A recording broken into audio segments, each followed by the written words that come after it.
இன்றைக்கி டே வந்து 5 மணிக்குதே ஸ்டார்ட் ஆச்சு. 4 மணிக்கெலாம் எந்திரிச்சு பிரம்ம முகூர்த்த விளக்கு ஒரு 4 நாளாகவே போட்டுக்கிட்டு இருக்கேன். ஆனால் இன்றைக்கி அப்படி தான் நினச்சி எந்திரிக்கணும்னு நினச்சேன். பயங்கரமான தலைவலி. நைட்டு படுக்கையிலே மாத்திரை போட்டு படுத்தனால எந்திரிக்கவே முடியலை.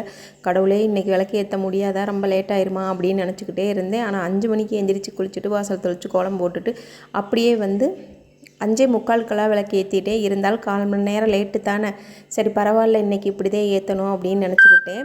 அப்படியே 6 மணிக்கு வந்து நம்ம எப்பயும் போல் வெற்றிலை தீபம் 6 காம்புகள் கிள்ளிட்டு, வெற்றிலை காம்புகள்லாம் கிள்ளிட்டு அப்படியே சந்தனங்குமம் வச்சுட்டு 6 நல்லெண்ணெய் தீபம் வந்து ஏற்றிக்கிறலாம். அதே மாதிரி அந்த காம்பை வந்து மறக்காமல் எண்ணெயில் போட்டுருவோம். இன்றைக்கி வந்து 8வது வாரம் வெற்றிலை தீபம் நல்லபடியாக ஏற்றி முடிச்சாச்சு. என்னதே உடம்பு சரியில்லைன்னாலும் சாமி கும்பிடணும் அப்படின்னா ஒரு தனி எனர்ஜிதே வந்துடும். என் அப்பன் முருகன் சோதனை ரொம்பவே கொடுக்குறாரு.